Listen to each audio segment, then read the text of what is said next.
Welcome to literature times. இன்றைக்கி நம்ம பார்க்க போகிறது the death of the author written by Roland Barthes. Roland Barthes period பார்த்திங்கன்னா 1915 to 1980.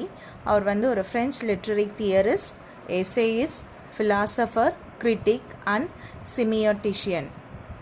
இவர் நிறைய ஸ்கூல்ஸ் ஆஃப் தியரியை இன்ஃப்ளூயன்ஸ் ஆகியிருக்காரு. என்னென்னு பார்த்தோன்னா structuralism, semiotics, social theory, design theory, anthropology and post-structuralism. அவரோட notable worksலாம் என்னன்னா on Racine, A Lover's Discourse of Fragments, Writing Degree 0, Mythologies, Roland Barthes. இது அவரோட autobiography.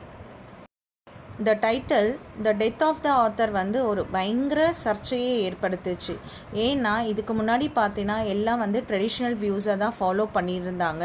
ஆனால் இந்த நியூ கிரிட்டிசிசம் வந்த பிறகு என்னது எல்லாம் பயங்கர மாடர்ன் வியூஸை ஃபாலோ பண்ணிட்டாங்க. அதனால் இந்த டைட்டிலே பயங்கர ஒரு கான்ட்ரவர்சியாக இருந்தது. அப்போ இந்த எஸ்ஸே தான் இவருக்கு ரொம்ப டேர்னிங் பாயிண்ட்டாக அமைஞ்சது. ரோலண்ட் பார்த்ஸ்க்கு அவரோட லிட்ரரி கேரியர் ஃப்ளரிஷ் ஆகிறதுக்கு. ஃபஸ்ட்டு இவர் ஸ்ட்ரக்சரலிஸ்ட் ஸ்கூலில் இருந்தார், ஃபெர்டினண்ட் சஷூரோட. அதுக்கப்புறம் டெரிடாவோட அசோசியேஷனால் அவரோட வியூஸை சேஞ்ச் பண்ணிக்கிட்டு போஸ்ட் ஸ்ட்ரக்சரலிஸ்ட்டுக்கு ரொம்ப இம்பார்ட்டன்ஸ் கொடுத்தாரு. The death of the author இந்த எஸ்ஸே எப்போ பப்ளிஷ் பண்ணாங்கன்னா 1967. ரோலண்ட் பார்த்ஸ் என்ன சொல்கிறாருன்னா அவரோட ஆர்கியூமெண்ட்டில் the author is no sovereignty over his own words, images, sounds that belong to the reader who interprets them. ஒரு ஆத்தருக்கு அவரோட வேர்ட்ஸ்லேயோ இமேஜ்லேயோ சவுண்ட்லேயோ அவருக்கு பவர் கிடையாது. ஒன்லி ரீடருக்கு மட்டும்தான் அந்த டெக்ஸ்ட்டை இன்டர்பிரட் பண்ண முடியும்னு சொல்கிறார். ஓகே, அதுக்கப்புறம் என்ன சொல்கிறாருன்னா the text is nothing to do with the intention of the author. ஒரு டெக்ஸ்ட்டுக்கு ஆத்தரோட இன்டென்ஷனும் அதுக்கு சம்மந்தமே கிடையாது. ஒன்ஸ் த ரைட்டிங், ஒரு ஆத்தர் ஒரு டெக்ஸ்ட்டை எழுதின உடனே அவர் வாய்ஸ் என்ன ஆகுது, உடனே கம்ப்ளீட்டாக டெஸ்ட்ரக்ஷன் ஆகுது. அந்த டெக்ஸ்ட்டுக்கு ரீடருக்கு மட்டும்தான் என்ன இருக்குது, பவர் இருக்குது. ஒரு ஃபேக்டை நரேட் பண்ண உடனே என்னது, as soon as the fact is narrated, the voice loses its origin and writing begins when the author dies. The essential argument is that the author has no sovereignty over his own words, images, sounds that belong to the reader who interprets them. இங்கே ரோலண்ட் பார்த்ஸ் என்ன சொல்கிறாருன்னா ஆத்தருக்கு எந்த பவரும் கிடையாது. Once the text is written, அவர் எழுதி முடிச்சினாருன்னா அவருக்கு அங்கே இந்த வேர்ட்ஸ்லேயோ அவர் எழுதின இமேஜஸ்லேயோ சவுண்ட்ஸ்லேயோ he has no power at all. அந்த ரீடருக்கு மட்டும்தான் என்ன இருக்குது, பவர் இருக்குது. அவங்க மட்டும்தான் என்ன பண்ண முடியும், அந்த டெக்ஸ்ட்டை இன்டர்பிரட் பண்ண முடியும். According to Barthes the text is nothing to do with the intention of the author. அடுத்தது என்ன சொல்கிறாருன்னா text nothing to do with the intention of the author. ஆத்தரோட இன்டென்ஷனே அதில் கிடையாது. அது ஆத்தரோட வேலை. ஒரு டெக்ஸ்ட்டு முடித்த உடனே என்ன ஆகிடுது, அவரோட வேலை முடிஞ்சிருதுன்னு சொல்கிறார். He declares that writing is the destruction of every voice or every point of origin. That is, once the டெக்ஸ்ட்டில் அவங்க ரைட்டிங் வந்தோடனே என்ன ஆகுது, அந்த ஆத்தரோட வாய்ஸ் கம்ப்ளீட்டாக டெஸ்ட்ரக்ஷன் ஆகிடுது சொல்கிறார். அடுத்தது என்ன சொல்கிறாருன்னா as soon as the fact is narrated, the voice loses its origin and writing begins when the author dies. Okay, ஒரு ரைட்டிங் ஒரு டெக்ஸ்ட்டு ஒரு ஆத்தரை எழுதினோடனே என்ன ஆயிடுறாங்க, கம்ப்ளீட்டாக இந்த ஆத்தர் டைஸ். ஹூ, யாருக்கு இம்பார்ட்டன்ட் இருக்குது, only the writer has the power to interpret. அவங்களுக்கு மட்டும்தான் இன்டர்பிரட் பண்ண பவர் இருக்குது. அதனால தான் அவர் அந்த டாப்பிக்லேயே இந்த டெத் ஆஃப் த ஆத்தர்னு சொல்லியிருப்பார். ஒரு டெக்ஸ்ட் எழுதின உடனே அந்த ஆத்தருக்கு வேல்யூவே கிடையாது. ரீடர் என்ன பண்ணலாம், அவங்க ஓன் ஐடியாவில் அவங்க அந்த டெக்ஸ்ட்டை அனலைஸ் பண்ணி இன்டர்பிரட் பண்ணி படிக்கலாம் அப்படின்னு சொல்வார். ஆத்தர் ஒரு மாடர்ன் இன்வென்ஷன். அவங்க தான் ஒரு starting point of this capitalist ஐடியாஸ்க்கெலாம் அவங்க தான் ஒரு ஸ்டார்டிங் பாயிண்ட்டு. அதனால் அவர் என்ன ஆர்கியூ பண்ணுறாருனா author is irrelevant because the author doesn't determine the meaning of the text. ஒரு டெக்ஸ்ட்டை ஆத்தர் டிட்டர்மைன் பண்ணலை. யாரை டிட்டர்மைன் பண்ணனா ரீடர் தான் அந்த டெக்ஸ்ட்டை டிட்டர்மைன் பண்ணுறாங்க. ஆத்தர் irrelevantன்னு சொல்கிறாரு. ஸோ இன்னும் அவரோட ஆர்கியூமெண்ட்டை ஸ்ட்ரென்தன் பண்ணுறதுக்கு அவர் நிறைய ஃப்ரெஞ்ச் ரைட்டர்ஸ்லாம் எடுத்து சொல்லியிருக்கார். Okay, that is to strengthen his argument, he refers to a few writers in France who do not give importance to the concept of author. அவர் வந்து யார் யாரெல்லாம் எடுத்திருக்காருன்னா மலர்மே, அவங்க வந்து அவரை என்ன சொல்லியிருக்காருன்னா, Mallarme is a French writer. அவர் என்ன சொல்லியிருக்காருன்னா, says that language not so called the author is owner of text, it is language speaks not the author. Okay, அவர் என்ன சொல்லியிருக்குன்னா, ஒரு டெக்ஸ்டோட ஓனர் யார் கிடையாது, ஆத்தர் கிடையாது, இட் இஸ் லாங்குவேஜ் தான். அது அந்த சிம்பிள் சைன்ஸு அந்த டெக்ஸ்டில் ரெப்ரசன்ட் பண்ணியிருக்குல்ல, அதுதான் வந்து which speaks, அந்த லாங்குவேஜ் தான் ஸ்பீக் பண்ணுது த்ரூ சிம்பிள்ஸ் த்ரூ சைன்ஸ், அதுதான் வந்து பேசுது, நாட் த ஆத்தர் அப்படின்னு சொல்கிறாரு. From France, it is language which speaks, not the author. இன்னொரு ஃப்ரெஞ்ச் ரைட்டர் வேலரி, அவரும் என்ன சொல்கிறாருன்னா, அவரும் ஒரு லீடிங் ஃபிகர் இன் ஃப்ரான்ஸ். அவரும் என்ன சொல்கிறாருன்னா, லிங்குவிஸ்டிக்ஸோட இம்பார்ட்டன்ஸ் ரொம்ப முக்கியம், லிட்ரரி கிரிட்டிசிசம் சொல்கிறாரு. By accepting the principle and experience of collective writing, surrealism help to secularize the image of the author. Okay, இன்னும் சரியலிசம்ன்றது ஒரு மூமெண்ட். ஓகே, அந்த மூமெண்ட்டும் என்ன பண்ணுதுன்னா, it helps to control the image of the ஆத்தர்ன்ட்டு சொல்கிறாங்க.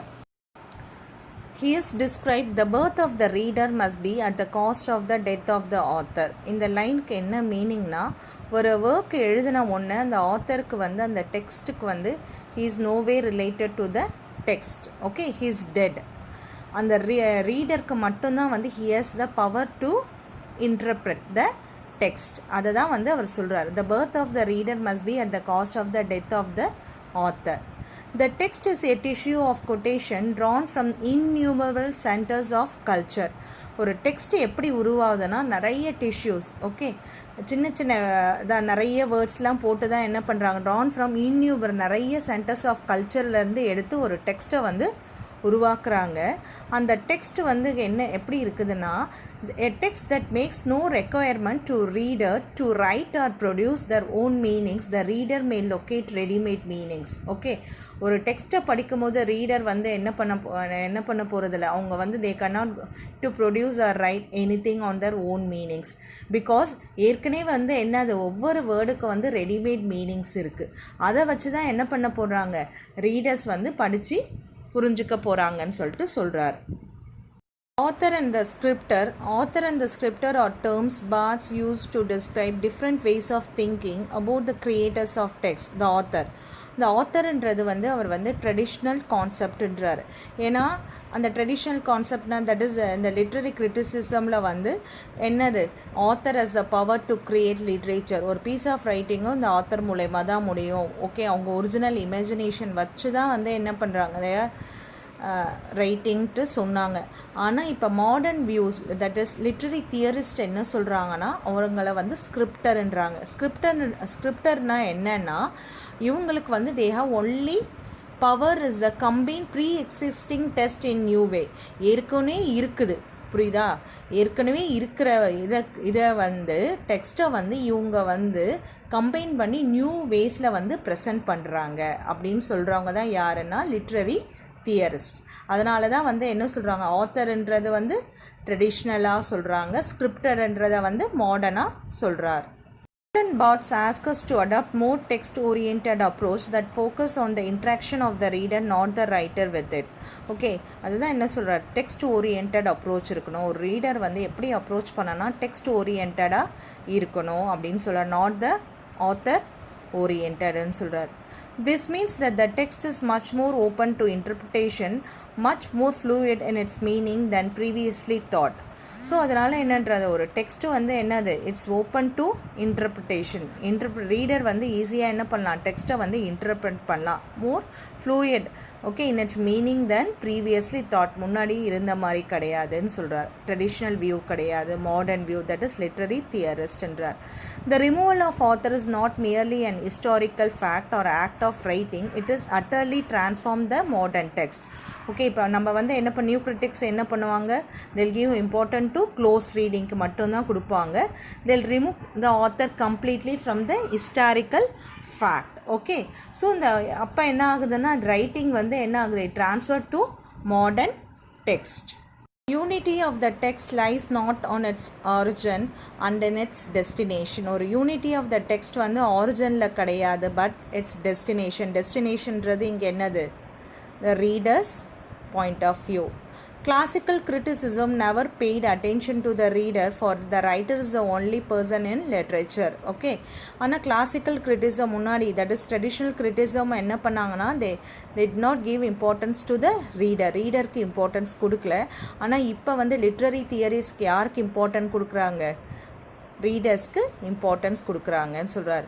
இந்த எஸ்ஸே எப்படி கன்க்ளூட் பண்ணனா, the birth of the reader must be at the cost of the death of the author. அதுதான் ஏற்கனவே சொன்ன மாதிரி, ஒன்ஸ் ஒரு ஒர்க் எழுதினார்னா, ஒரு ஆத்தர் வந்து அந்த ஒர்க் ஒரு டெக்ஸ்ட் எழுதின பிறகு அவர் வந்து he is no way related to the text, he is dead. Okay, only the reader has the power to interpret the text. Okay, அதில் சிம்பிள்ஸ் வச்சியோ அதில் சைன்ஸ் வச்சியோ எல்லாமே வச்சு அந்த டெக்ஸ்ட்டை வந்து இன்டர்பிரட்டுக்கு முழு இது யாருக்கு இருக்குதுன்னா ரீடருக்கு மட்டும்தான் இருக்குது.